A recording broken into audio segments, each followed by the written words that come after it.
We're sitting down with Kyrin Down. Kyrin, thank you for being here. What's up? You're What's the up? man. You're the man, Cole. Thank you. Dude, so pretty much the reason we're here is because we're in the Dead Parent Club and we have a very specific experience that we've lived through. Your mom passed away, I believe, in May 2024, and my dad passed away in August 2024. And it's been a year since these things happened. And I just wanted to focus on just like the grieving process. I feel like there's not a lot of conversations and podcasts about grieving or about like a person literally experiencing it. There might be some sort of doctor or some sort of psychologist talking about it, and you know, maybe this is just because I haven't looked out for it, but like there just doesn't seem to be a lot of content about grieving. So I was just curious, like what's been your, like, overall experience, dude, while we're starting out? Like, what's it been like 1 year after losing your mom? That's so, like that sucks, dude. Yeah, yeah. The I'd say something similar as well in that you can hear about it in kind of various forms of people would say, someone who's lost their mum perhaps like 5 years ago or something like that, but it's not the kind of full stages, especially like a yeah, like getting a club together and organizing like, yeah, let's share our learnings after 1 year. You don't get much of that. Yeah. Look, yeah, obviously tremendously like painful, probably one of the most impactful things that you or I will go through for certainly the next 5-10 years probably. uh the the stinging of it has gone away a lot. So for example, I would dream about my mum really often, probably at least once a week for probably the first 9 months, I'd say. And it's actually only really recently that I've noticed that's happening less often, and it's maybe close to like once a month now instead of once a week. Um, so I think just with time, your memory of them fades as well a little bit, which is a little bit sad as well because memories just fade over time. I don't remember that much from when I was a kid, and I could probably count like 50 memories perhaps if I really tallied them all up. Teenage years, maybe that's couple hundred instances, and then more recent stuff. Obviously, like I can recall everything I did yesterday. So as I think now, it's like, yeah, you know what? I mum as a kind of entity in my mind is becoming a bit more crystallized into, I don't know, all of the moments that were, and it's less changing than perhaps it would be as I view my dad now, who is still alive. I still interact with on a week by week basis, and he's much more like fluid and forming. Like there can still be differences in our relationship, whereas the relationship I have with my mom is now like set in stone. That's everything as it was. So those are a couple of like the instances in terms of grieving. Yeah, I guess that just depends on how it occurred. My mom's battle with Alzheimer's was just a long, slow process over. She was diagnosed in late 2016. So what was that?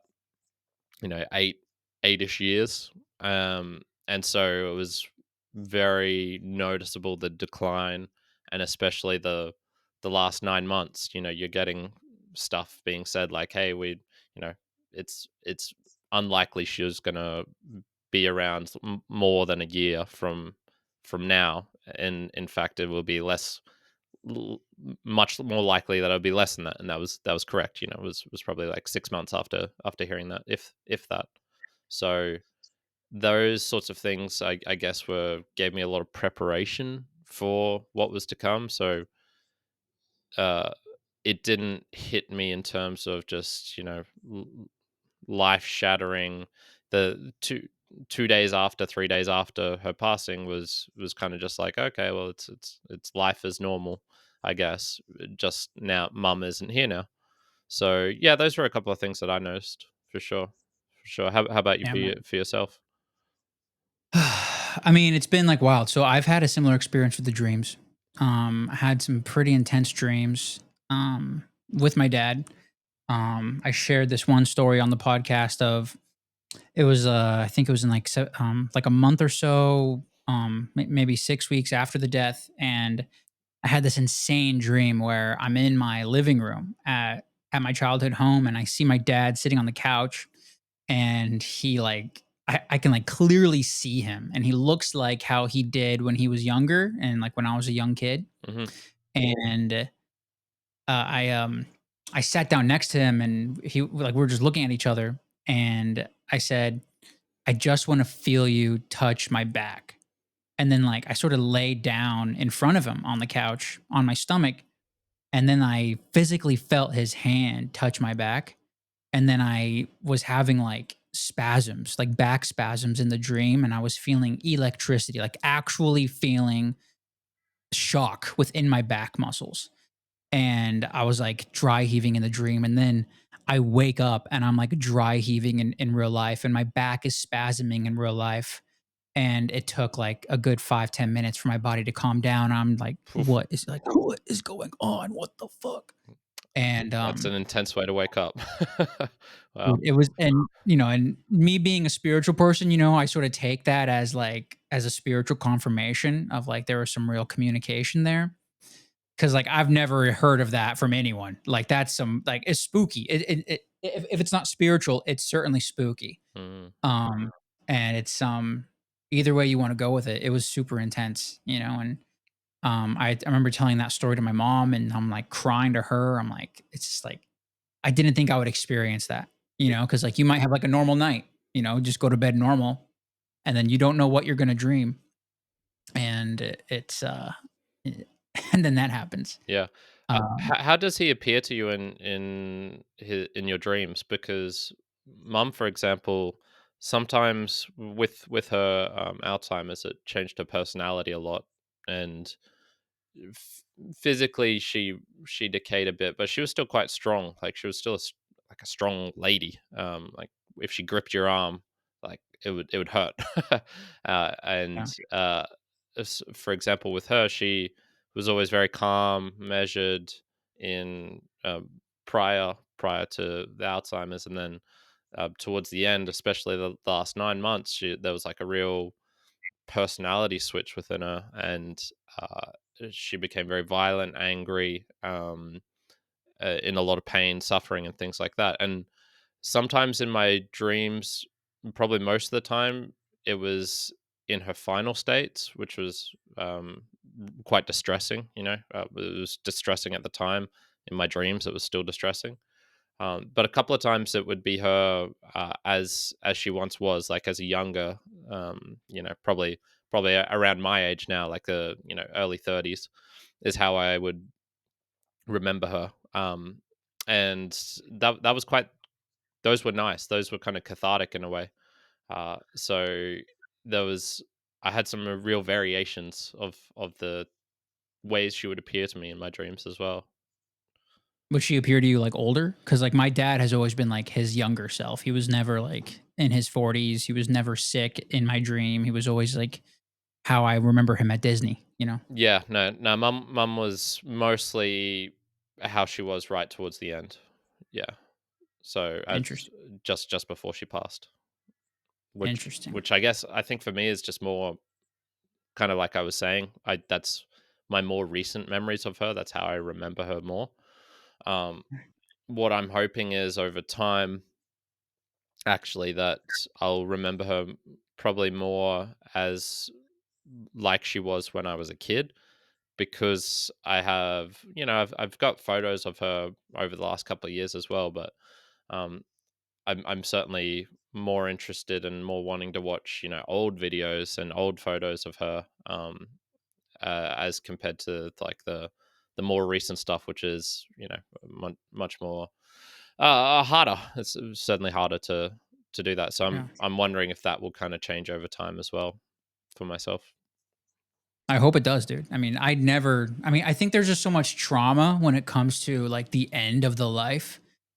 Some people might, that might be, like, a really sticking memory, but for me, like, my family has photos, a few weeks before he died, There's like it was his birthday in July, and then he passed in August, right? And so we got the whole family together, and we have like these last family photos during sunset in our backyard, and like he was like able to walk and talk, and he was able to like be normal somewhat, but that was definitely like towards the end, and he was like definitely withering, and I didn't have like I don't want to remember him like that. Like that just seems like they're beautiful pictures, but it's just like such a sad image compared to like the same year 6 months prior on my birthday. He looks completely normal on my birthday, and so I'm just happy that I can have that image of him looking somewhat normal, rather than towards the end, because like the end just sucked. Yeah, yeah, and I think that's fine to do as well. You know, some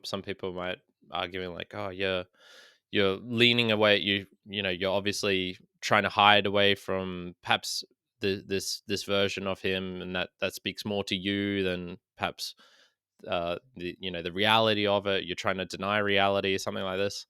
I kind of view something like that, and not that anyone said that, but that's kind of a thing that is worth considering, maybe. Uh, but I Yeah. view that more as more kind of, if we were to look at the dreams, for example, if you go back to Freud, he would analyze your dreams, and you he there was always, I don't think there was ever a time where he'd look at a dream and say someone and be just like, yeah, that's just a dream. Yeah, maybe you were just hungry. It's always like, no, you wanted to have sex with your mom, and you wanted to fight with your dad because of that, and like Oedipal Right. complex, or like you're all messed up and things like this. And I'm more of the opinion that things like that is just, you know what, sometimes, I remember this dream I had as a kid where I was kind of, do you know the Dover cliffs? They're these cliffs. I think they're in the UK, and just really really steep cliffs. And I remember it was the like a photo that I'd seen of them, and I was kind of closer to the bottom or wherever the photo was taken from. There was this cow at the top, and the cow fell off the cliff, and I shot it with a rocket launcher, and the cow exploded. And I just remember thinking like, man, what can you take away from that dream? Like how deep can you really analyze that, or can you just go like, wow, that's a really fucking weird dream, and just leave it at that? Yeah, some dreams are random. I definitely believe that as well. Some dreams mean something, some dreams do not. Some dreams are just your subconscious swirling for no reason. Yeah, yeah, I'm the same. There's certainly things where it can perhaps expose to yourself. You go, oh, this is something I am thinking about, or this is a relationship hmm, issue, or perhaps something that's in the back of your mind that you've never voiced particularly. Sure, I totally on board with that. Uh, so for myself, when I look at some of the behaviors or things that I did, I can go, oh, okay, that was obviously a direct impact of mum passing. The week after she passed was probably the most dangerous time of my life for myself, because I remember I was driving, not I don't want to say erratically, but I certainly cared less, and so and that reflected in some of my other behaviors as well, where I was just, it was semi self destructive. I just stopped caring about a bunch of things. Thankfully, that only lasted a week, and um, you know, the, I'm less at risk of dying in a car crash because of that. Uh, Yeah. and then other things is just, yeah, the more longer time scale stuff. Wanting to leave Australia and go to Brazil for a few months. I actually was in Brazil when uh, I got the news. That's right, you were traveling, dude. You had to fly across the freaking world to, like, experience that. That's so crazy. Yeah, that was intense because, you know, I was in a bit of a rut in terms of just feeling like, I've been in Australia the last what 4 years. I really enjoy traveling.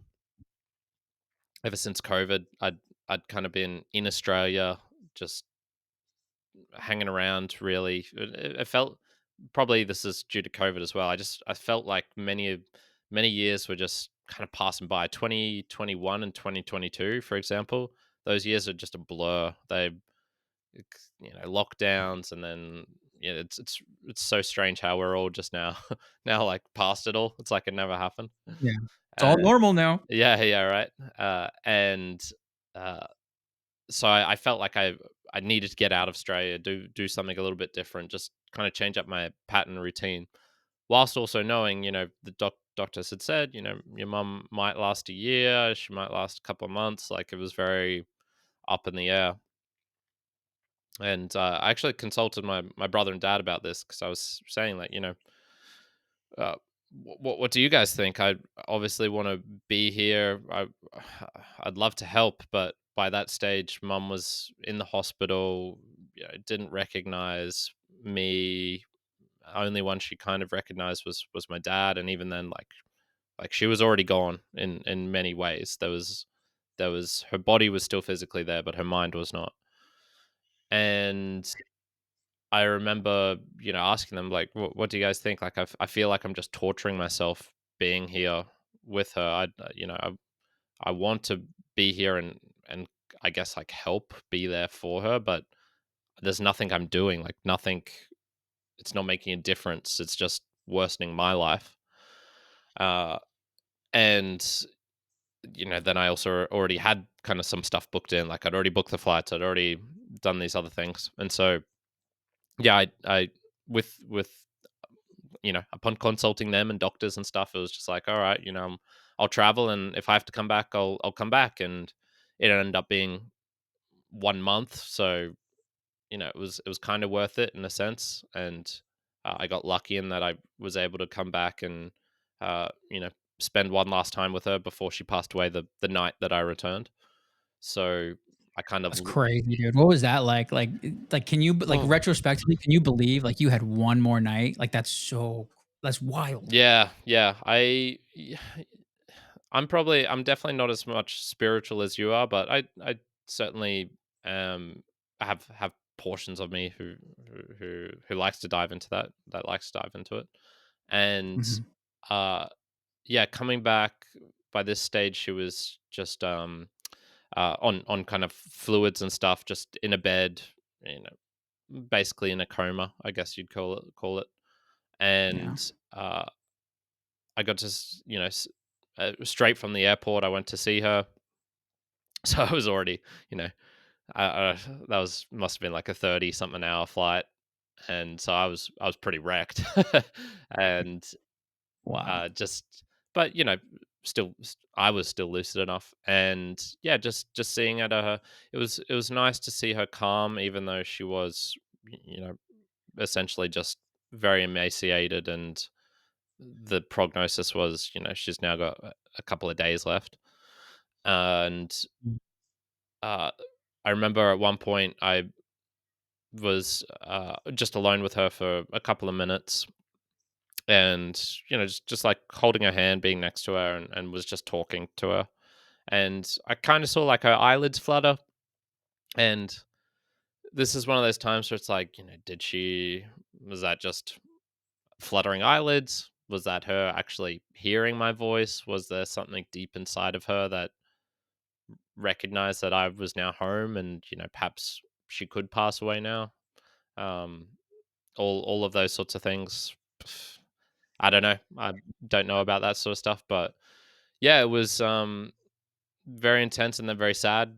You know, probably like one of the deepest sleeps of my life uh, that night because I was so wrecked, and then waking up to a message from dad saying, she'd passed away at midnight. So intense, intense, man. Yeah. And Yeah. yeah, just going through all the normal things of kind of crying a lot those next Yeah. couple of days.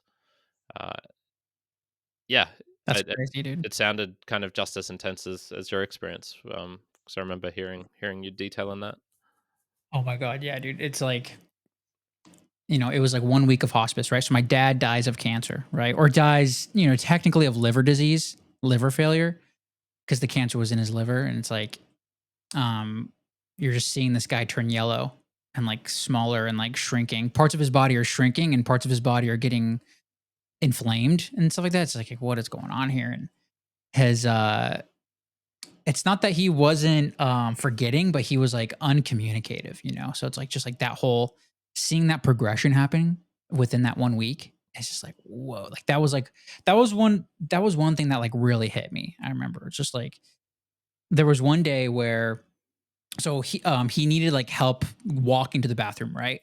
And when I first got home, and the whole thing happened at home, which is I think is another like crazy experience. I'm not sure if any other people, I'm not sure how many people have that experience. To That's my childhood home, and like they bought that 20 years ago, and it's like I don't know how many people have that specific experience, but when I first get there, he needed help walking to the bathroom, and at first it was just like balancing because like because his legs were swollen, and then there was like a little decline the next day, and then whenever he would do it, he would like have his hands on my shoulders, and he would like always like squeeze my shoulders, whether it's either because of like he's just like telling me that he loves me through that touch, or like he actually like needs that help balancing, whatever. Most likely both. Um, One day, like one morning, I'm helping him to the bathroom, and like his grip was just like not there, like just not there at all, like barely a hand on my shoulder. And his head was just like droopier. And I was like, what the fuck is this? Like, it's like you don't know what death is going to look like until you're right there, man. And it's so unique for everyone else. And, luckily, I think the silver lining in both of our stories is that there was like a peaceful in the night passing. Mm. That's like probably one of the best things that could happen. Randomly, I saw this movie. They just put out this movie 28 years later. It's that like sequel to that zombie movie. Yeah, yeah, yeah. And dude, like, there's this line. The actor, the same actor who plays Voldemort in the Harry Potter movies, he's in the movie, right? And he plays this doctor, and he's talking to this kid, and this kid's mom has cancer, and this doctor, dude, he has this like insane line of like how there's different types of deaths, and like the best deaths are the peaceful ones. And I'm crying my eyes out at this zombie movie.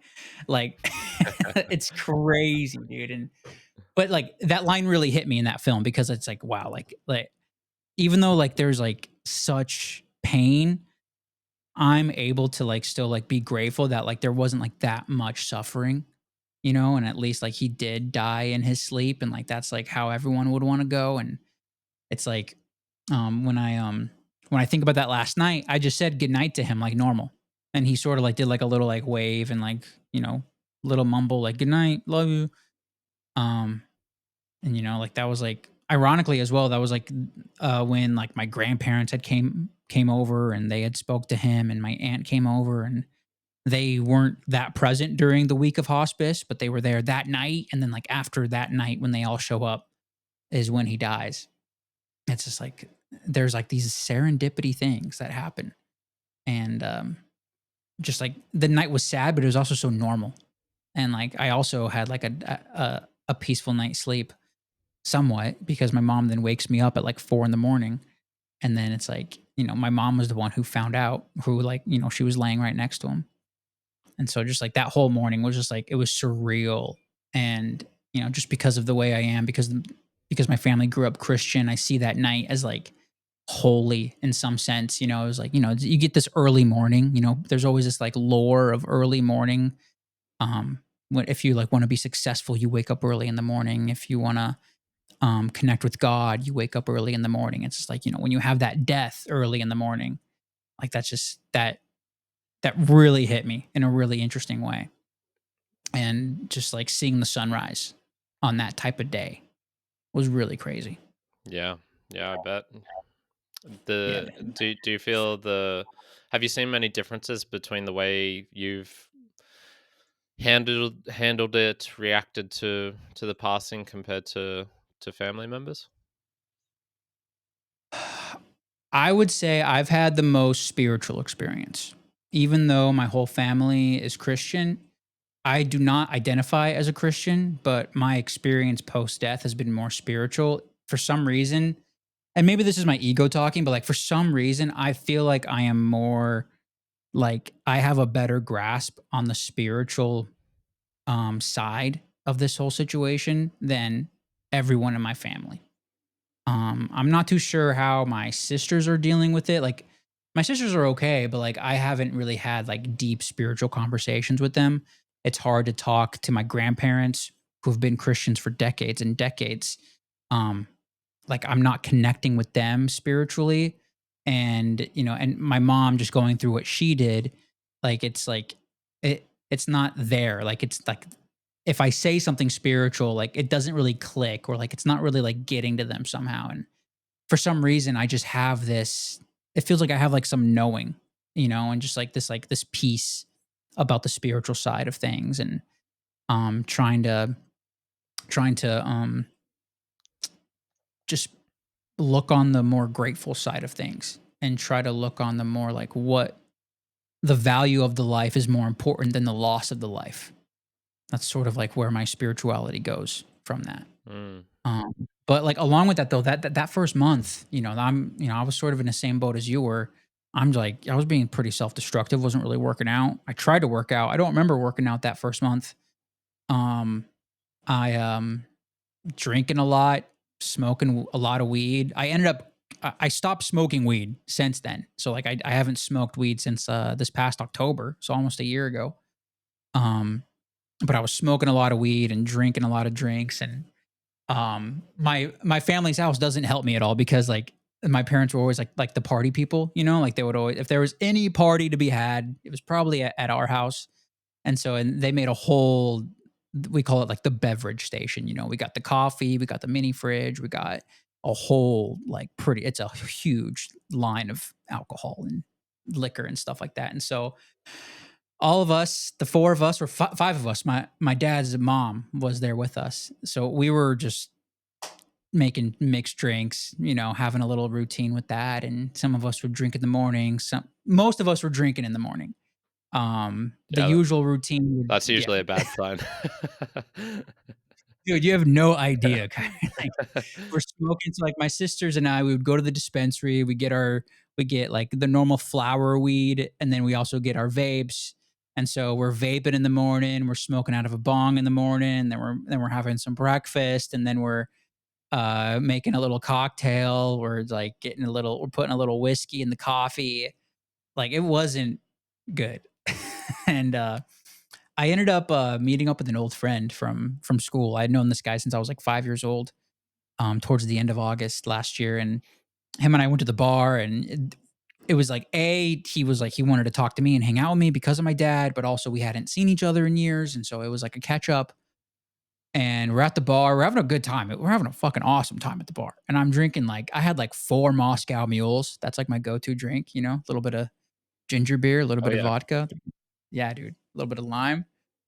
So I have like 4 of those, and he pays for them. And then we're going to another bar, and like I end up just like I shouldn't have driven home, but I did. You know, and I remember that next morning I'm like super hungover, and before all of this, right, I was like meditating. I've been practicing meditating and just like mainly just like calming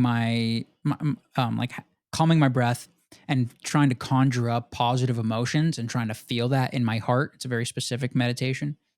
And I just had like the instinct to do it even though I was hungover. And I had this insane moment that I did not anticipate and I was not trying to achieve, but I was in my room and just like sitting on my bed and the lights were off, and all of a sudden I was getting like it wasn't a voice. I was like seeing like words flicker, like almost like like an old-fashioned Rolodex. It was like a Rolodex of words. And the words were like a message, just like just like flipping through like that. And the message that I was like getting was you need to consume less. And pretty much and like everything that I was like consuming, it was like being shown to me. And I took like a moment. I was like, am I thinking this? Am I feeling guilty for drinking? Like, and I literally like it was this weird thing where in my mind I took a step back and I was like, am I thinking these thoughts? And a certain thing within me said like, no, you're not thinking these thoughts, these are coming from somewhere else. And this like, just you need to drink less, you need to smoke less, you need to look at less porn, just like over and over and over and over and over again. I'm like, wow. This is real. That's a real message right there.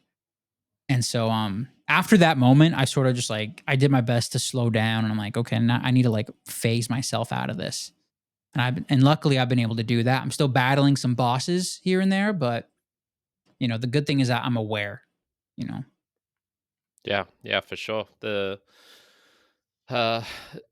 that seems normal to to go through something Yeah. like that, especially right afterwards. I actually probably the thing that I've found is the most sticky in terms of something I need to work on or um, pay more attention to is funnily enough anger. I'm not normally an angry dude. It's not an emotion I've ever really felt connected with. Even if people like cut me off in traffic or things like that, anger's not my go-to. It's not my normal reaction. But I have certainly felt a lot of resentment. Yeah, I'd call it anger at times. Not towards people or anything. Almost, if anything, it'd be towards the world a little bit, just as a concept towards the universe. Like how why did mum suffer like this? How dare you make her suffer like this? That sort of feeling. The I went for a workout the next day after mum passed, and I was outdoor. It was like beautiful, beautiful like winter day here in Brisbane. So just think like 20 degrees Celsius temperature, like sun is on you, no wind. It's really nice, and I was just out by the river, and I'm just doing it just for the sake of doing it, not because I'm particularly really want to be there. Although I do enjoy workouts just in general, so maybe there was a little bit of like you get the endorphin boost and whatnot. And there was these kind of punk teenagers who were just like shitheads, just real shitheads, who I had seen around that area before, and they kind of knew me and came up to me and just started being like dickheads, like getting the phone out in your face, and so I'm just doing handstands there, and they're like, "Oh, you're on TikTok now. Do you want to say anything to people?" Even though obviously that I wasn't on TikTok. There was What? just teenagers being teenagers, man, and shitty teenagers. No, don't want to throw them all under the bus. And Well, that we can throw them. We can throw them and run them over. well, dude, that was the closest I've ever come to probably physically assaulting someone because those guys were just so bad, and it got to I was trying to. It's one of those ones where you probably need to be aggressive right at the start to establish dominance of like, hey, don't fuck with me.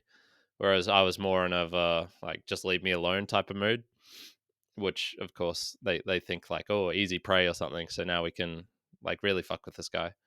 So it got to the point where where I like told one of them like, don't you need to leave now. I don't think I threatened him with violence, but there was certainly the undertone of like, you need to leave now. Um, and thankfully that got through to them, and they left. Um, Helped being physically bigger than them because they were still like on the 13 to 14-year-old side of things.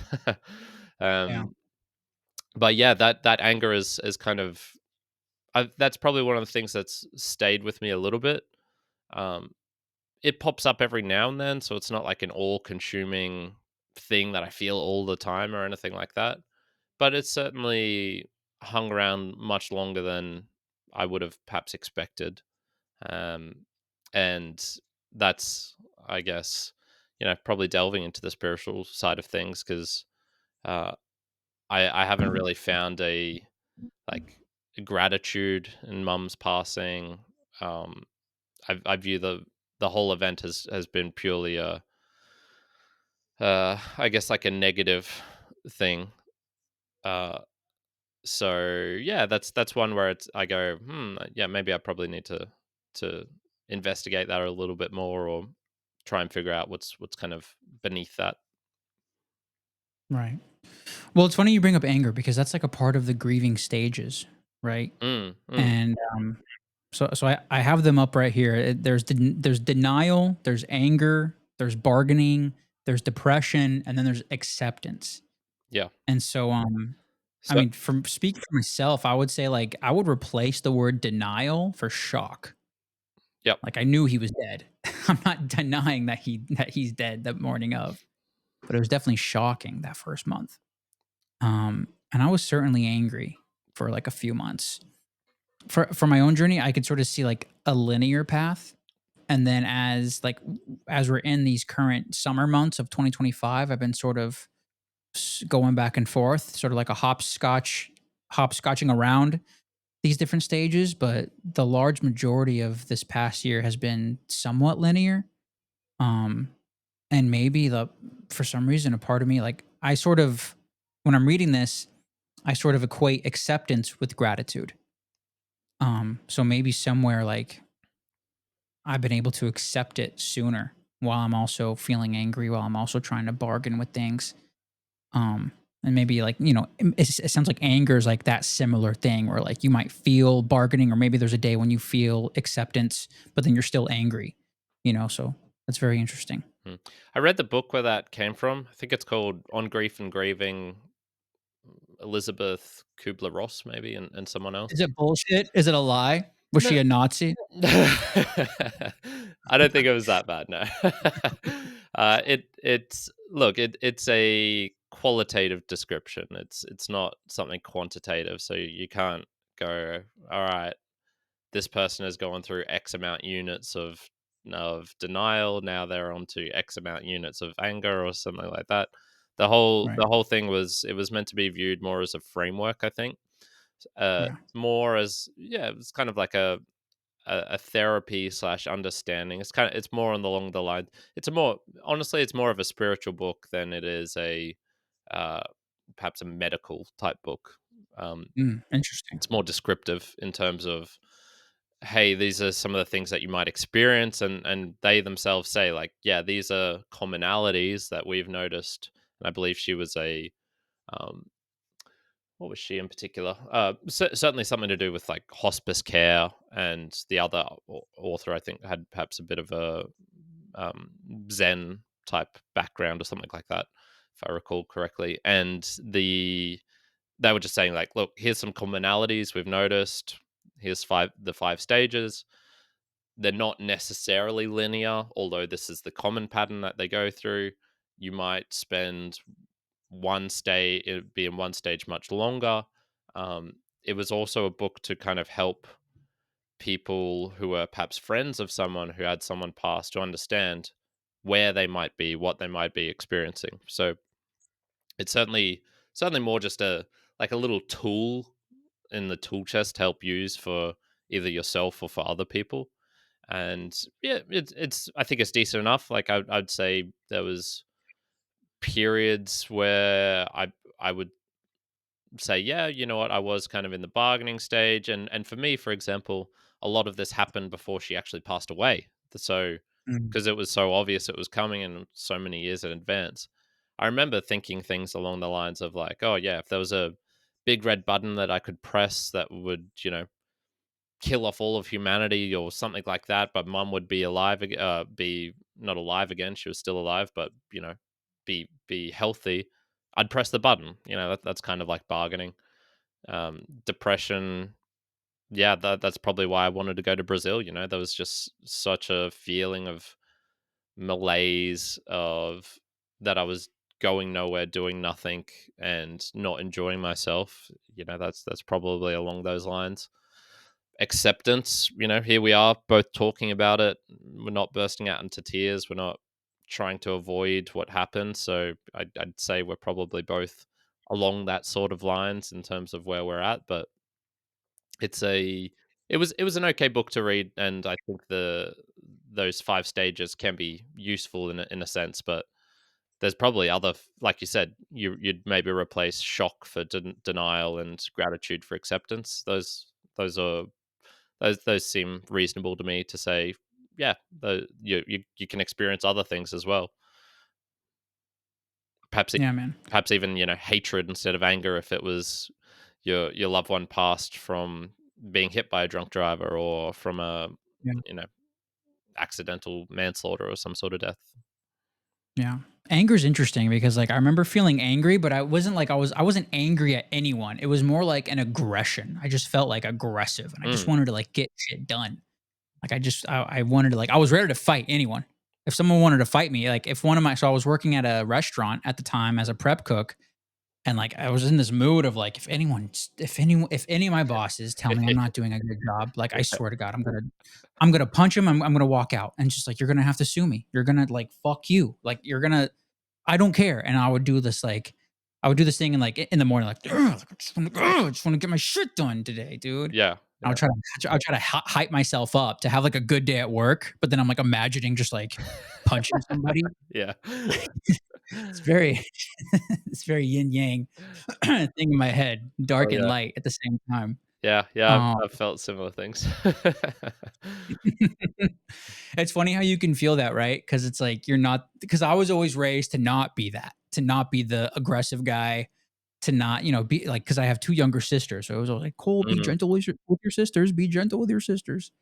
And it was just it's an emotion that I wasn't used to, or like it's an emotion that maybe I would have only had experienced in private when like I think about something that I think is like injustice or something, and not something that literally affects my entire life.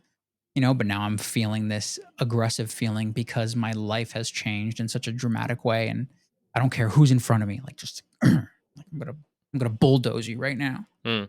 You know, the things that I was just reflecting upon then was I've had, like, all of these moments. Obviously, you spend most of your time alone and in your own head sort of deal, and, if in just terms about, like, thinking about things, you spend more time thinking than you actually do speaking. But Yep. some of the, like, the probably most helpful moments have actually just been speaking with some friends. So, uh, there was and it's kind of hard to get these moments. Maybe it was like you with your friend where you have to create a moment that's a bit more unique, or certainly not in the normal day-to-day life sort of things. I see one every weekend for the podcast. There's my co-host on the Mere Mortals, and talking about mum is just not going to be something that regularly comes up because we're talking about other things. We're talking about more like logistics or whatever, Mhm. whatever's going on else in our lives. But there's moments you can have where you're in a unique situation. Two that come to mind for me were when I was in Brazil. Basically, yeah, so mum passed. I was here a month for the until the funeral, and then or memorial service, I should say, and then I went back to Brazil, and then I had this. Um, Geez, how long was the car trip? It was about like I think it was probably up close to 15 hours driving over 2 days with my friend Lucas. And so, there's a lot of time to talk about things with someone over a 15-hour car trip. And talking, the first half of it, the first to our destination, we didn't talk that much, but on the way back, yeah, there was a bit where I was talking about my mom, and then he opened up a little bit about how he was experiencing similar things when his grandfather died. Um, Another one more recently was when I was in Athens with another good friend of mine, Joey, and we're on a rooftop and we're looking at the Parthenon, the Acropolis, and it's right there in front of us. It was stunningly how big it is and how close, and it was this real feeling of just like, holy shit, I'm in ancient Greece at the moment. I'm in Greece, but when that's all you can see, the Parthenon, you're like, oh, I'm in ancient Greece, and we're That's just cool. we're just on the rooftop. We're having maybe one or two drinks, got some music playing, and it just hit me that, oh man, this is the exact sort of place I would have loved to have traveled with my mom. Neither my brother nor my dad were big kind of travelers. I love traveling, and this was something that if she had been alive and well, this is 100% something we would have done together, and it would have been an amazing moment. It would have been amazing bonding. all those sorts of things. And that was probably one of the first times I really went like, fuck, I'm really, really, because when they pass, I guess you're you're sorrowful of, I guess, the what was or what is, I guess. And that was a moment where I'm like, oh, this is what could have been. I could have been here with her. And I kind of talked with Joey about that in the moment and shared that, and he was really supportive of it, and just more listening than anything. Uh, and then right at towards the end, we were talking about obviously traveling with mom, and I was saying like, oh yeah, no, we did get to do a little bit here and there. One of the first things we did uh, when she got diagnosed was she said she wanted to visit Ayers Rock in Australia, Uluru, and so we did that, and to go through to Ayers Rock, which is in like right in the center of Australia. Normally, you'll have to fly into Alice Springs, which is the one of the bigger towns nearby there, and then go to there. And Alice Springs is a bit of a shithole. It's a lot of a shithole, in fact.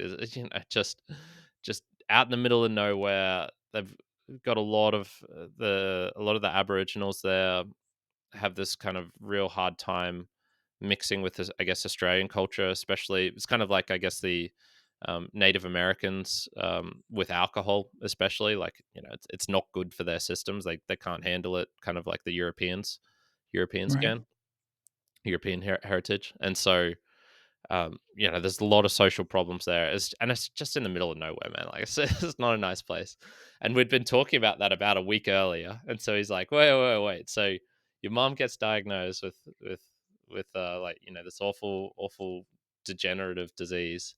And so your first thing to do is to take her to the worst place on earth. And then we just start losing our shit and laughing. And he really turned this moment that could have been a purely negative experience of, here I am looking at the Parthenon and moping about what could have been.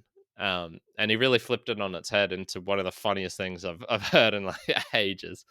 And I think having moments like that as well, where you can share it with other people, even if they are going to struggle to perhaps, understand if they've never had a loved one pass, or I think just sharing things and not looking forward for any kind of conclusion or resolution or uh, help or guidance or advice. Just simply sharing it in those moments. I look back now and I go like, oh, that was really beneficial. That was probably more helpful than any amount of like journaling or inner work or any sort of stuff that I could have done. Was, yeah, just simply sharing that with someone, but not like placing the burden on them either. Just simply like, this is what happened. This is what I'm feeling at the time.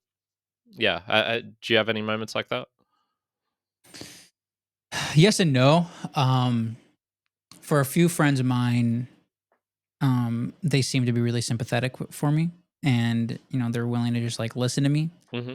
And but I think at the same time, I have maybe I've failed in some relationships where hello cat. Um, m- I feel like in some relationships I failed where I might have put a burden of wanting someone to help me with closure or to help me with something, with some sort of nurturing thing. Um, but then like judging them for not providing that, or judging them for not being whatever I think they should be. And so like just hearing you say that, it's like, yeah, I just need to drop my expectations sometimes for some people.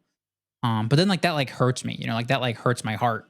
It's like because I want certain people in my life to be that, or like to have some sort of instinct to just like to know exactly what I need, and maybe that's just like me crying out for myself, or me just like not opening up to, oh, just generally not opening up enough to allow that person to give me what they're able to give me. I'm sort of, I feel like in the last year I've judged a few people in my life where it's like you're not doing enough for me. And but then like I'm just being quiet, or like I don't really want to share what's going on. I just want to like internalize it. I want to figure it out for myself, which is low key like a story throughout my whole life, like just trying to figure things out on my own, like sort of listening to people's advice, but also being disappointed by different leaders as I was growing up and realizing that maybe a lot of people don't really know what the fuck they're talking about when they're talking to me. Sure, sure. And maybe I just need to figure it out on my own. And so I, yeah, man, it's very interesting. I'm sort of having like a humbling moment right now, just because it's like I feel justified in the judgment, but then I know that the judgment is no good. But then there's this like pragmatic side of it. It's like, what do I need? You know, and like what I need is not being provided for right now. Um, so it's very interesting that I'm very happy that you had that experience. I had that experience with a few friends at work at the restaurant where they were, they're just like, one of them was Christian, one of them wasn't really, but he was like very empathetic, very compassionate, and so like those two guys were able to just like just let me talk and just like hear me out, listen to me when I have like a funny story, to share about my dad because my dad has like a gazillion funny stories that I'm like trying to like remember. I'm trying to like remember like how to tell it the way that he would tell it, Mm. and just trying to make sure that like I say it in a way that puts him in like a funny light and like a good light.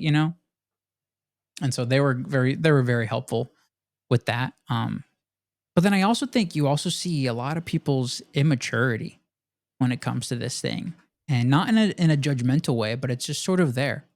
You sort of see like who's able to walk up and show up without even asking, just like just being just being empathetic or being vocal about being present with you. Some people just were not that, and you're able to see that. I'm not sure what you experienced, but that's and I'm certainly not even trying to like throw anyone under the bus, just like this is just what death is, or I'm sort of interpreting as like when these giant life things happen, some people aren't preparing themselves for that, or some people are not ready to experience that with you. And it's your individual journey to experience that because I certainly feel more prepared. Like if there's someone in my life who loses somebody, I definitely have that side of me now. It's like, well, I definitely know how to talk to them, or at least I think I do. I'm not going to try to hover over them, but I'm certainly going to I feel like I have the words, I feel like I have the wisdom to at least to have some sort of a positive impact in that person's life. I'm assuming, but maybe not. It's a tough, tricky ground that I think you gotta just test out for yourself. For myself, for example, I think trying to just be as open right at the start as possible. So, for example, you ask someone how their day is going. Almost always, you'll just hear, "Yeah, good," and they could be having the worst day of their life, and they'll still say that. Um, I try not to say, "Oh, yeah, you know what? I had a crappy moment. Um, Today I'm feeling super tired and just like baked today. I don't want to do anything, etc., etc."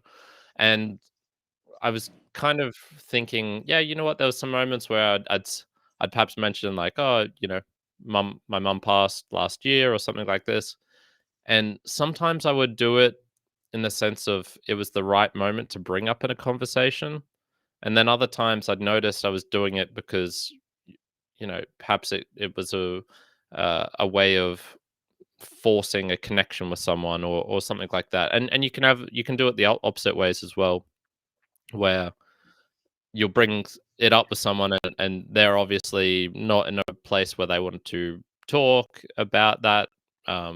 Perhaps death is discomfort uncomfortable to them. Perhaps talking with you about serious things is uncomfortable, and you find that with some friends, uh, they'll give you what you were expecting, perhaps what you want, and then others won't, and then random strangers can be vice versa as well. One thing I noticed once, probably 2 years ago, it was when I was much more deeper into the kind of podcasts, and I was trying to make them more of a serious gig, as a job than perhaps they are for myself now. And I remember there was some moments where this was before I'd ever talked about mum's illness, and I was thinking of bringing it up on the podcast or talking about it, and uh, I realized like, oh, you know what? The probable reason I'd probably be doing that, gross as it is, would be for kind of engagement, and you can see people do that where they will bring up stuff, talk about things, probably more for the reason of wanting to gain an audience or a following or a reaction rather than because it's something they think is helpful or valuable or it's what they actually want to do, you know? And so I didn't at the time, and I'm very glad and thankful that I didn't. And it was only when mum's illness was getting really bad that it was actually impacting the podcast, where I had to put up like a little mini explanation saying like, "Hey, I just need to stop for a while." Like, and there's the reason why.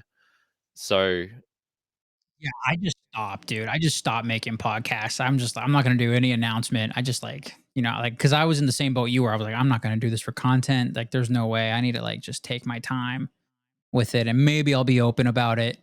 But me being open about it will just be that. I just feel like being open about it, and that'll just be from my own internal, like wanting to express myself, not from a place of content or wanting attention. Like I just need to get this out, and maybe it will help somebody. yeah, sure, sure. And similar thing, if the file got corrupted for this, it was still immensely valuable chatting with you, and I'm glad we did. Hopefully, hopefully it doesn't. And but it's kind of that expectation and learning what how other people will react to you bringing up these things as well. Takes a bit of I guess like nuance and testing out the waters as well. I would say, as my dad was the closest to my mom, he was looking after her the most in the whole period. She couldn't drive. So she was very reliant on him or myself and my brother for driving. And then especially like the last 9 months, he was the one spending the most care for her. And then when she eventually needed to go to the hospital, was visiting her a lot there as well. And I haven't really, I would say, had a deep conversation with him about everything that happened. Not for lack of trying. It's just he doesn't particularly want to. I don't think so, and that's okay. That's uh, one of those things I'll still bring up every now and then. 3 months afterwards, 6 months afterwards, a year later, because you don't want to be one of those people who are or have a friend who's kind of suffering in silence, and it's from lack of effort on your part that you're not a friend or loved one who's suffering in silence, and just because you haven't tried to reach out, that's all you can do, reach out Oh. and see. Yeah. Do you think maybe you gotta put your dad in a new scenario? Maybe you should go on a 20-hour drive with him. Yeah, yeah. Oh god, we'd probably, well, that'd be unfortunate because I think we'd both go insane and drive off a cliff, and so then my brother would have a lot to deal with. Uh, yeah, and look, there have been like I have tried that as well, so it's Yeah. not the um uh real. Yeah, I suppose I could go even further. Yeah, you don't have to. Yeah, I'm not trying to pry anything out of you, but that's just Yeah, yeah, interesting. no, no, it's worth doing as well, and perhaps they won't even want to do a new situation with you because it could lead to something like that. Um, Yeah. so yeah, spending time with people is all you can do in those sorts of situations, Yeah. um, and maybe he's not as deeply affected. Maybe um, he has gotten over it emotionally in his own way. You know, uh, that's the other thing they were saying in that book on grief and grieving. Don't try and force things onto people that you think they should be feeling. If someone has a husband pass away unexpectedly and they're kind of just normal, they're not deeply in shock, they're not crying every day, they're not experiencing what you think they should be showing in terms of grief or grieving, that's more on you rather than on them. So Yeah. that's another thing to think about. Yeah. Yeah. Luckily, my mom has been pretty adamant about taking trips and like doing things with the family, going to like a new place. Um, so every year before there was like any diagnosis, my parents were always going. They had this group of friends, and they would always drive down to Mexico.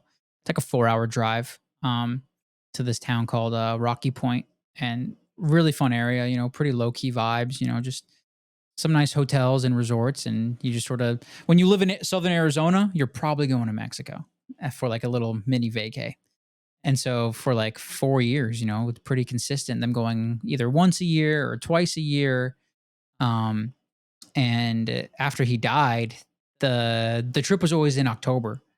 And so after he died, it was always like, all right, like, are we going to Mexico? Like, are we really going to go to Mexico? Like, I guess like we sort of like we should, but like I don't really want to because like in Mexico, that's like the party vibe. We're still drinking, we're in the pool, we're at the beach, there's jet skis on the beach for like $20 for like 30 minutes. Like you're able to have fun, but it's like wow, like this is not the same. But still, being in Mexico, being in that new environment, I was still able to just like go. It was like a certain phase, like okay, like I've been on a trip without my dad, you know, and that was like a nice thing because it was familiar and it was with other family friends, and my mom was also. But before he died, that he went to. So my parents were a part of this. Um, their business would donate to this like community youth sports thing. I'm not even sure how to describe it, but this organization would put on child sports like soccer, baseball, all these like little kid sports, and they would get the money from local businesses. And they would always do an annual gala with all these businesses and all the donors, and it was always just like a fun thing. And there would always be this auction. And the year that he died, I think this thing happened like it was a while. I think it might have been like January or February before he died. They had like themes, or like every table had a theme, and my dad goes as Chemo Ken, and my mom goes as as Nurse Barbie. And so like he's sort of just like taking on that. But at the auction, during the auction portion, my dad bid on a weekend cabin in northern Arizona, which is a really nice area, really nice trees. It snows up in northern Arizona. And he just thought it would be like a nice thing to do. He wasn't sure when we would do it, but he wanted to do it. And after he died, one conversation was like, my mom said, we still have that cabin up north. And it was sort of like, I think that's where one aspect of gratitude comes from for me is like wow, I'm so thankful my dad had like the foresight to give us some sort of peaceful environment to go to, even though like he didn't plan on us going there after he dies. But like just like thank you, dad, for like getting this cabin for us, like because it was a real transaction. Like thank you for getting this for us. um and I remember that trip was really good for me as well, because that was when the fires in Los Angeles were happening, and I'm like, I'm getting the fuck out of here right now. And I'm in this like really nice peaceful environment. It's really chilly. It's really cold up there, and just like you're going from like SoCal to northern Arizona. Just it's a completely different environment. Like you're in the mountains. You're at higher elevation. You're cold, and you're able to just be there. And it's like, and you get this whole environment. You have like the fireplace, and you got the chilly thing, and you got a movie on, and you got it's a whole vibe. And it's very healing. Like going to different putting yourself in a new environment is very healing when it comes to this grieving thing. That's what I've realized, and I've certainly realized that with like other jobs as well. I've done my best to look for a better job, something that I felt was just more, I'm not sure if fulfilling is the right word, but just not stressing me out, because the kitchen was stressful. I just I don't want my workplace to stress me out. I'm not sure how other people feel about that. Some people like to be stressed, I think, but I I hate it. I do everything in my power to avoid stress in my life. Yeah, man. But now I have a new job, which is really chill, like one of the chillest jobs I've ever had.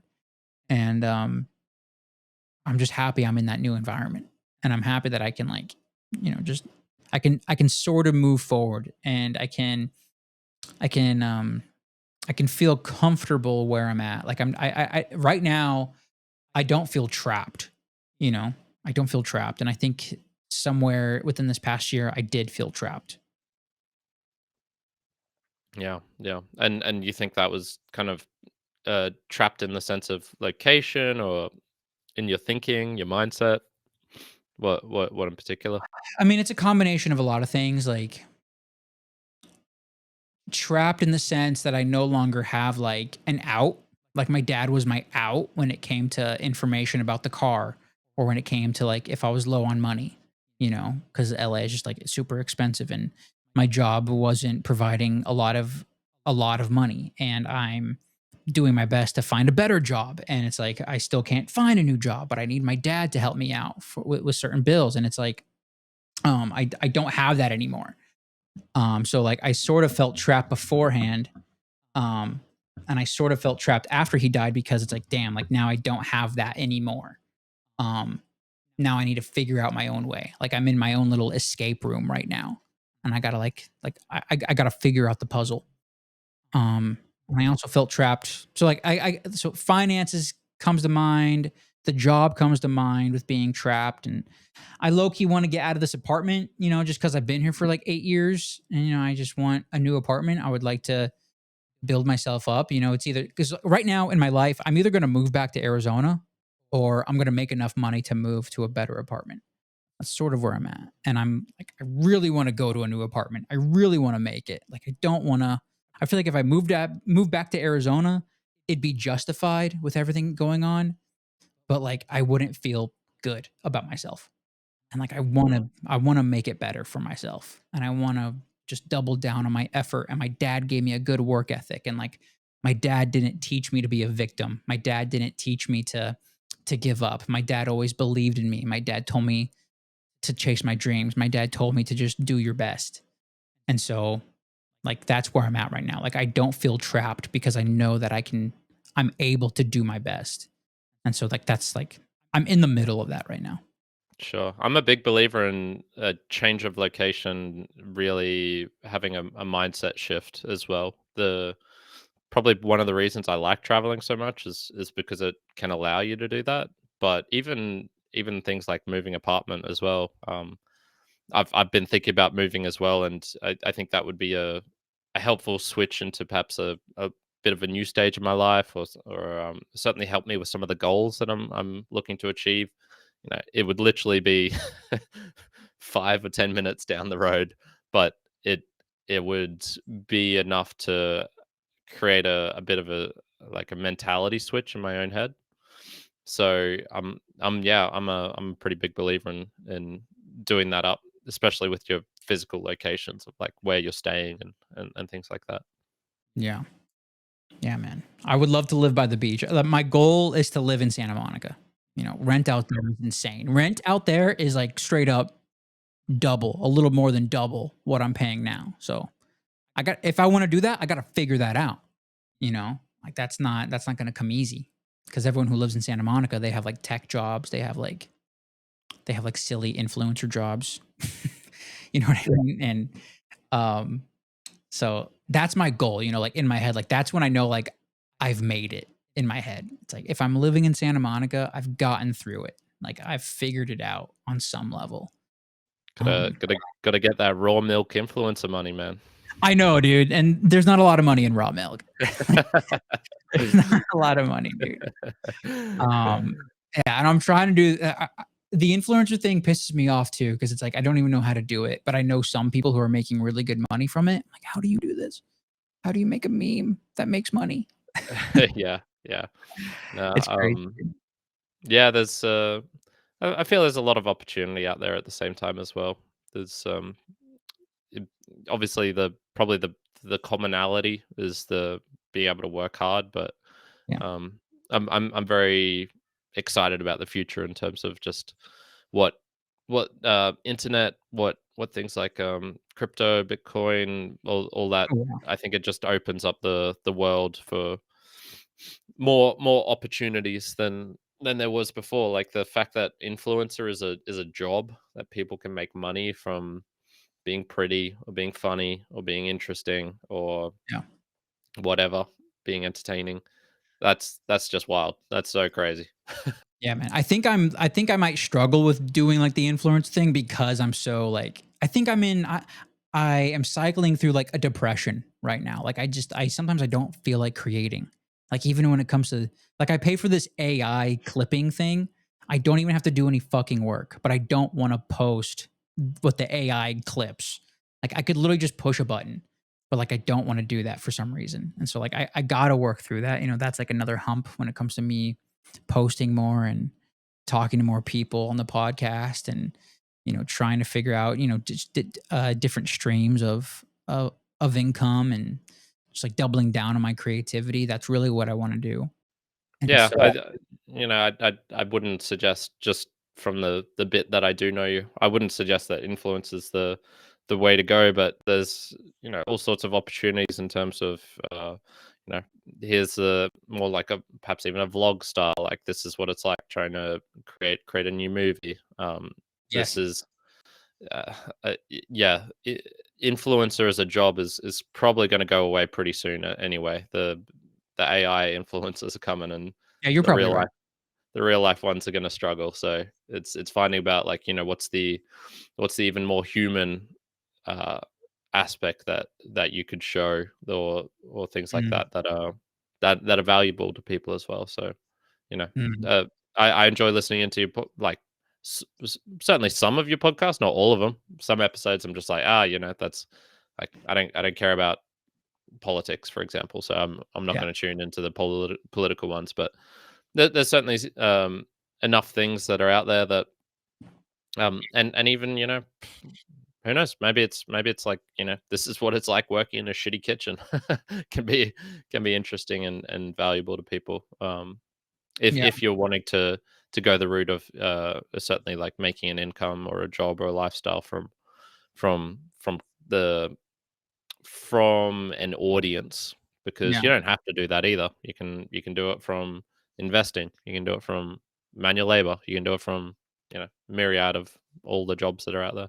yeah. I think my larger point was like I don't feel trapped because of that opportunity. Like I feel that like that opportunity is there, and I agree Mm, with you that crypto and Bitcoin are like an opportunity to invest in, and like that's another way to build yourself up. And being online and posting online is an opportunity for myself. Like I don't feel trapped because of lack of opportunity, you know. And I just need to double down on that. yeah, yeah, 100%, man. I'm gonna be here for the journey. Keen to see it. Hell yeah, dude. We've been talking for over an hour, man. What else is on your mind with this grieving stuff, dude? Do you have to leave soon, or what's that like for? Uh, no, not particularly. I'd say that's most of the things that come to mind. Yeah, yeah. I miss mum, but it's not a daily sort of thing. Like I said, the 1 year mark, I think, is a good, like, reflection point of just going, oh yeah, lots changed. And probably the last 3 months are more steady. Well, I was traveling, I guess, so that. Well, but I was traveling before that as well. Yeah, I'd say like the last 3 months have just been a lot more steady in terms of my temperament and how I think about her, and the whole process of death, even Yeah. as compared to the 9 months before that, was much more up in the air. I guess for me, I'm at what, 1 May, June, July, August. So yeah, I'm like 1 year and 3 months. So 3 months ahead of you in that Mhm. term. But yeah, how about you? Um, did you bury your mom or was she cremated? She was cremated, and we uh did a kind of ceremonial burying of her ashes in New Zealand, where Mm, she was from. Um, and so she was, I guess, buried next to her mum and dad in New Zealand. So uh, that was nice, but also I wouldn't say that was highly impactful for me. I think that's more of a ceremonial thing, and uh, uh, yeah, I'm not one much for ceremonies. For example, like I didn't I didn't want to go to my own graduation when I graduated from university, but my Classic. mum my parents kind of like forced me to. So yeah, I'm not not one much for ceremony, so that didn't make that big of an impact for me. Yeah. Yeah, my dad got cremated too. Luckily, they had all that planned out.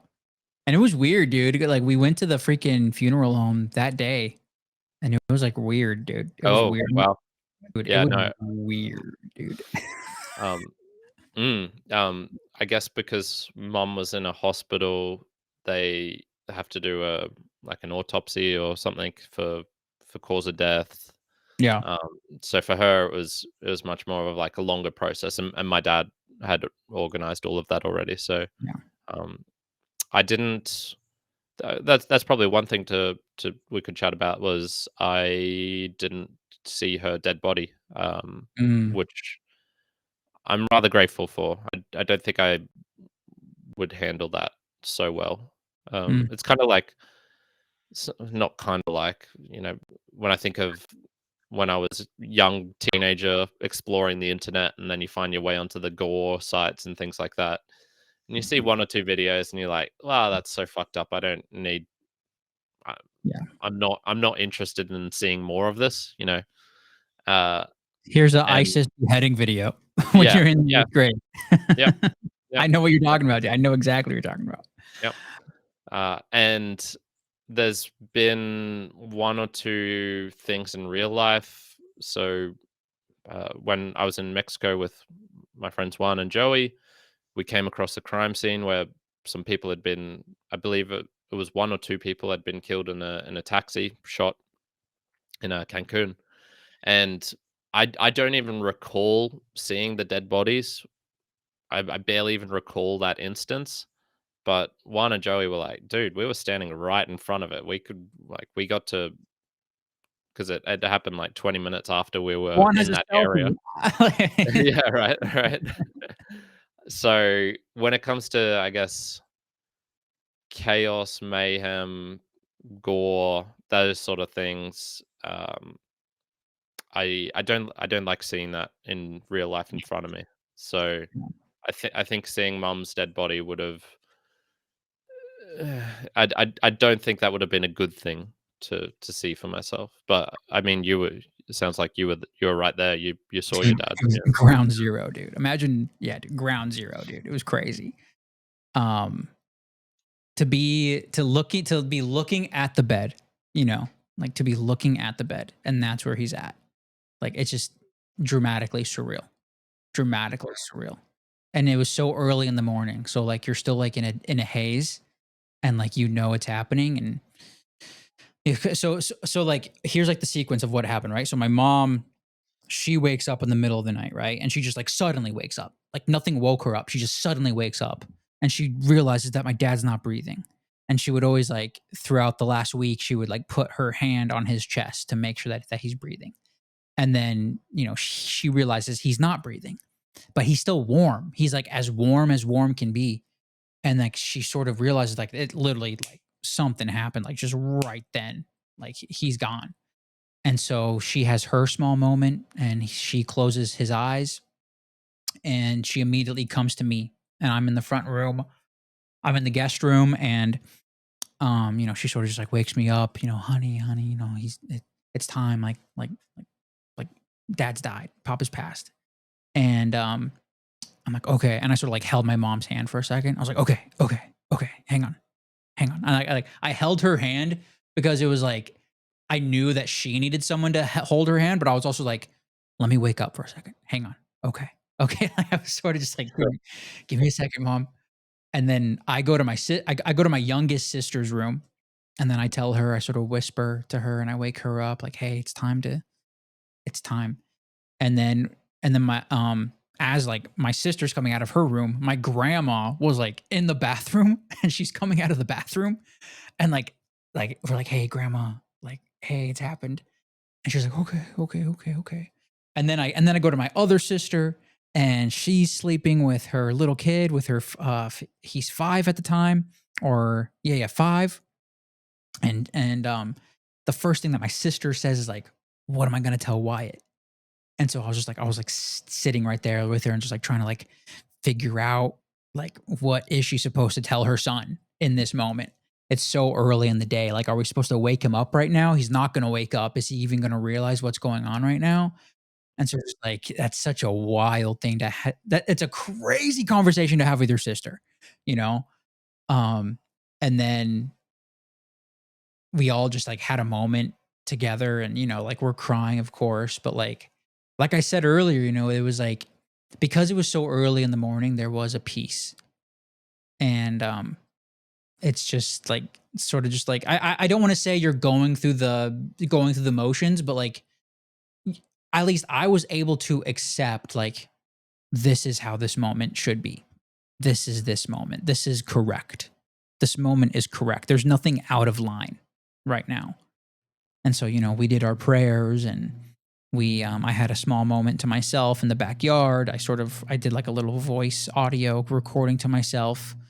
Um, just like, for my own thing, just to get my mind there, or just to record where I was at right then. And, and then we had a small moment with my nephew. He's like still like, like he's asleep, but like he's sort of there. And then it was like a waiting game of like waiting for, I forget who was supposed to come there. I think it was like the hospice. It was hospice who was like gonna like take his body. And and I have all the respect in the world for hospice people, dude. Those hospice folks are super brave. Like they're really like there are some different people in this world. And like hospice people, like they're sort of like their job is to like just their job is to give you instruction how to do things properly in the final days of a person's life. Like that's a crazy responsibility to have. And they're supposed to just like calm you down somehow by giving you procedures, but like the procedures aren't really helping at all. I mean, they're sort of helping, but like they're not really solving any problem. You know what I mean? Just weird thing. And so the hospice people came and they confirmed his death, and then like they took his body to the funeral home, and then like at like 10 a.m. that day, we go to the funeral home. And we're in a room of, it's like, um, imagine, um, like animal heads, like deer heads and bear heads. Like imagine like that kind of a room, but it's like caskets and options of urns. Like you got a lot of options of caskets and urns around you. And it's just like everything seems a little like super luxurious. And there's like price tags on these things, and some of them are really respectful, and some of them are like, I would never put my dad in that. Like you're sort of looking at how tacky some of these things are. And we're like picking out the color of the urn, and then we're like picking out the font. Like that was the most fucked up thing of the whole thing. Like I gotta pick the font of this thing. Like that's so stupid. Can that just be AI, please? Oh my god. Yeah, dude. Like pick the worst font ever. But we picked a nice font. And this guy, so here's the funny part of that moment. The guy helping us, there was 2 people, there was a man and a woman. The man, super respectful, like, and these people are very nice to you. They have to be. But this guy, he had like, uh, I'm not sure what they call it, like facial tics, I guess. And so like he's doing like these he's making like bubbles with his cheeks, and he's like doing like weird things with his eyebrows. He's like, so what kind of have you given any thought to the font on the urn? And like it's just like this like insanely almost comical situation happening. You have to pick the font while this guy is just like his neurotic self. Like this is it could be like a Larry David show, like Curb Your Enthusiasm. Like that's what I almost felt like I was in. Everyone's super nice, but everyone is so weird. So very strange experience, dude. I forgot what the point of that was, but I think, yeah, I saw the dead body, and I saw them wheel him away, and, it's, I maybe this is morbid to say, but I have, like, 2 photographs of the moments. I'm not gonna like ponder on those photographs at all, but like I don't know, I just felt like I had to take them. Like this is the final photo, you know? Um, and it wasn't like a close up, I try to make it poetic or something, you know? Yeah. Um, something my dad would like, you know? A photo my father would like. Um, I remember that morning, the good thing about that morning was, a part of the peacefulness was my mom and my grandma were able to, like, talk, and I remember, like, laughter, you know? And it wasn't, like, fake laughter. It was like they were having, like, a real conversation, and someone said something funny, and they're sitting right there next to him, and we all know that, and that was a very impactful and surreal thing, to both see my grandma cry for her son, and then to also hear her laugh a couple hours later. Um, that's a human experience. Like, that's like, I don't have the words for that, but that is the human experience. That's intense, man. Yeah, wow. It's crazy, dude. I wish, like, I wanna make a movie about that, but, like, I don't know how compelling that would be. Like, it's just my life. Yeah. No, but that's the interesting moments, man. That's the observations and small things like that. Yeah, man. And then we had okay, this is what I was gonna say. Here's the real story that I was gonna say. So he got cremated, and we had a celebration of life. I'm not sure if that's like a thing in Australia. Yeah, yeah. We as mum's memorial service was more of a reflection and a lighter side rather than like the tone was not meant to be overly heavy. Yeah. Yeah, yeah, good. And that was the same thing with us. So we had the celebration of life in our backyard, which is another weird thing to plan for a party. To plan for, and we treated it like a party. Like, okay, this is where we're gonna have the tacos here, the chips are gonna be here, the sauce is gonna be there, we're gonna have the drinks right here. People are gonna come in this direction. We're gonna have a porter potty that's coming in at 3 p.m. Like, you're doing like logistics, Yeah. and a lot of people showed up, and I was really grateful to see that. To see those people, even though I didn't know all of them, because like some of them were like from my dad's childhood, and I'm like sort of just getting to know these people from my from when my dad was a kid. And then there's like some other people who knew me as a baby, but like we hadn't seen each other in 28 years. So it's like, yeah, they're like, "Cool, you're so big now." And I'm like, "I've never seen you in my life." Yeah. Who are you? Yeah. But thank you for being here. Thank you for knowing my dad. Um, and just so many different types of people from so many different eras. That's sort of how I saw it. There's so many eras in my dad's life that were present during the That was the celebration. same with my mom. Yeah. Yeah, it's just like you get to see these different eras. It's like, wow, you're all so old. And I will be old too one day, like that's gonna be me. Like, I'm the young guy. Like, I'm the son in this scenario, but like one day I will be that friend. I will be that, you know, whoever I am, whatever role I have, I will be in that older position. And so just to see, to experience this thing at this age, at this stage of my life, like that's, I don't know, man. It's just very interesting. I wish I had poetic things to say about it. It's interesting and it's impactful and it's so intense. That's life, isn't it? That's Yeah, man. Super duper life. life and death. Life and death. Yeah. Life and death. But I'm grateful I saw his body because I think that's a part of closure. I think sometimes they say that like an open casket funeral can bring closure. That happened with a great grandmother of mine. I was never close with her, but I remember like that was being told to me as a little kid. Like, we're gonna do an open casket, like I remember like hearing like people like above me saying like, okay, well, they do say it brings closure. So it's like I have that vague memory of seeing my great grandmother's body as well, and so maybe I wasn't that afraid to see my dad's because I did have that moment when I was younger. Um, Sure. but I've never been a fan of burying, like burying a body. Like, I think burying an urn is different. Like, I could definitely handle burying an urn.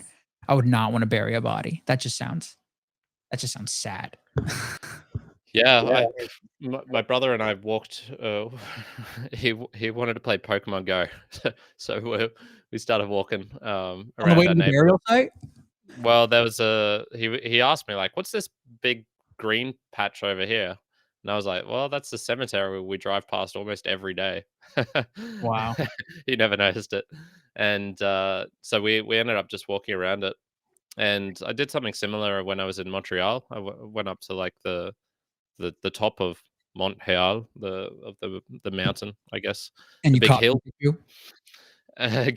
Well, so I wasn't playing pogo at in Montreal, but no, I don't think he even got any shinies, which is so very Damn. disappointing. Don't go to the cemetery if you wanna catch a good Pokemon. But it was yeah, I also agree. It's just rather a strange place, you know. There's a lot of space, no one there. Yeah. Uh, a lot of many of these bodies were buried 80 years ago. Bodies, people were buried that long ago, and it's just like we were asking each other, like, what happens to because there wasn't that much space there anymore. Does this land eventually just get taken over? Because you can't just keep having this tremendous amount of space being taken up by people who don't even have a connection. It's people's like great grandfathers or grandmothers. They don't know any of these people. Mhm. Uh, what eventually happens with that? I imagine that that land just gets reclaimed at some point, and they move the bodies on? Do they? I have no idea. I think they might. I know there's a cemetery in San Diego, California, where it's actually like some like old Western cemetery. And like this, it's declared like some sort of memorial site. It's like the city has sanctioned it to like, Mm, we're not gonna touch this because of the historical relevance of it or something like that. yeah, Um, yeah. and it's I mean, weird. there's many of them. In Buenos Aires, there's a place called Recoleta, La Recoleta, which is kind of like where they have a lot of the memorials and tombs, and there's a lot of famous people Mhm. buried there, and all Oh, this yeah. crazy stuff where if you want to plot a plot of land there to be able to bury someone, it costs like 150 grand or something. Just absurd amount of money. Oh my god, yeah, dude, I looked And up during this whole thing, I looked up where Michael Jackson was buried, and he's buried at this cemetery that I used to work by. So, like, I used to work at Warner Brothers, right? There's a mm, cemetery of all these, like, famous Hollywood people right across the road from Warner Brothers, and that's where Michael Jackson is. And, like, there's these temples. These people have temples for their caskets and their bodies. yeah, It's yeah, so surreal. yeah. That's what's in Recoleta, and but then you think about it, how many human beings have existed? I don't know, I think it's like 100 billion or something like that. How many people have gravestones and are in cemeteries? It's probably like millions, but I Yeah. certainly not getting up into the billions. And so all of those people, what's happened to them? I imagine cremation wasn't that popular. Cremation's more of a modern thing. I feel with the ability to maybe like Viking funerals and stuff like that. So maybe, but that I'm sure probably like a lot of places where you've stood on, you're standing on was maybe once a cemetery or had someone buried there. That that Oh, that yeah. seems that seems logical to me. Yeah. Well, isn't that what like Poltergeist is about? Like the house is built on an old cemetery, and that's why there's like a bunch of paranormal shit going on. Yeah, but what I'm thinking is just every house should be poltergeist. Yeah, you're right.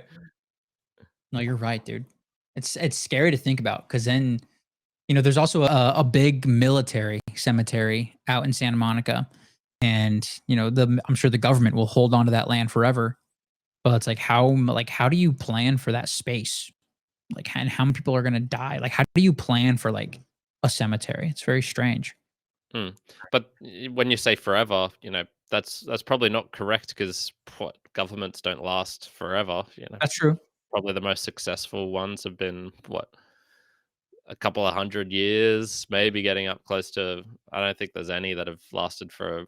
more than 500, 600, you'd be probably pulling a bit of a stretch to say a continuous type one. So Well, how long all of did that, Rome like, what about Rome? Like, did Rome Rome wasn't. have cemeteries? Nah, I'm sure they did, but Rome wasn't that long. It was that was a couple of 100 years. Um, Rome of lasted a couple hundred years? I don't think it was that long. At least like its No. heyday. No, I don't believe that at all. I no way. No way. So I was Can't even reading just on 1,000 years. it, and this is what I mean by governments as well. So you can have countries that have lasted forever, and it's Yeah, like this is the country, but even then, countries change and go. Prussia, right, for right. example, Yeah, things right, like that. right. But like a kind of continuous government in that's able to hold on to certain swaths of land and say like this is ours. And talking about cemeteries now, Mhm. let's say a millennium. Let's say they've lasted a thousand years. Even then, that those things change, come and go. I'm Yeah, I should look into this more. It's actually starting to interest me. What what happens to cemeteries when they get repurposed for other uses? Yeah, I think they just let the bodies disintegrate. I feel like that's what happens, or they just Well, flood it. it that I mean, I don't know how long caskets are meant to last for underground, but I I don't feel that they'll last for 1,000 years. So No, they yeah, definitely won't, no. No, I mean, Michael Jackson's casket was, like, brass and fucking, like, velvet or something, like, maybe that lasts longer, but yeah. You need a plutonian or a I don't know something real solid diamond casket. or gold. How long will gold last? Because his casket was, like, gold plated.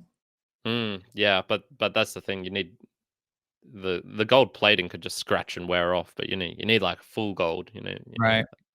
3 centimeters thick or something. Yeah. That would be an expensive casket. Yeah, you need, like, what's the thing from the Bible? You need, like, a what's the thing from Indiana Jones? Te you know what I'm talking about? The first Indiana Jones, Um, the Ten Commandments, the thing that's holding the Ten Commandments. You need like yeah, a yeah, you I need can't that remember. thing. I forget the name. Damn it. Well, no wonder I'm not Christian anymore. But uh, you need like I remember like that thing, the thing that holds the Ten Commandments. That's like it's like thick and like there's like gold in it. There's a lot of gold on that. Sure, yeah, yeah. You need something like that. That's funny, man. Well, hey, Kyron, dude, thanks for doing this, man. I think this is helpful. I mean, this has been helpful for me. Just like trying to talking to someone who's actually gone through it is so much more real than talking to someone who's just sympathetic about Yeah, it. but I think around the same time period as well. We went through That's very another similar things. that's so surreal, right? Like, what do you think about that? Like, last question. What do you think about us literally losing a parent 3 months apart? Like, that's got to be crazy, right? We're on different ends of Earth. Like, how? And we're somehow friends. Yeah, that's Somehow that's vibing. Like, that's and we're connected through Bitcoin and podcasting 2.0. Like, what is this? yeah, that's the more surreal part because people die every day and people lose their parents every day, but the kind of connection and then being able to me being there in the US when your dad passes is even crazier. Oh my god, yeah, Um you were in the US, dude. Oh my, that's so crazy. that was very very kind of coincidental. Maybe it was meant to be.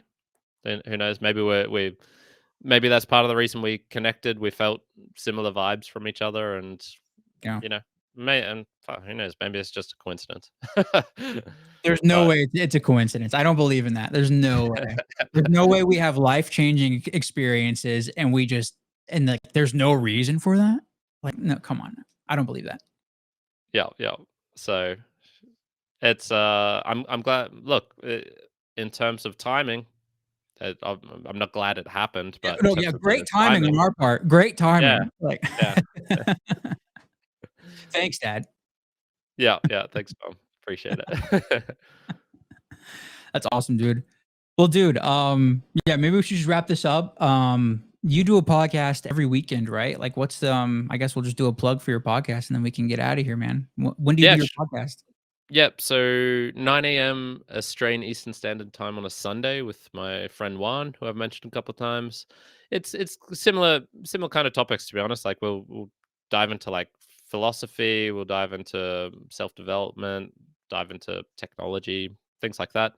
Uh, so yeah, those very similar to kind of how we just recorded now. So we have a bit of a discussion on a topic. There's a topic, but not um, not at set terms of like this is what we're going to talk about exactly and things like that.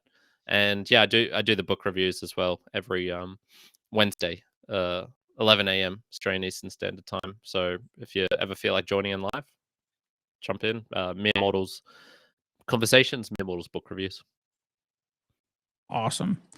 Well, Kyron, thank you for being here. Thank you for being on America Plus. It's been a pleasure. And I firmly believe this has to help at least one person. So thank Yeah, you. absolutely, absolutely. Thanks for having me on, Cole. Appreciate it.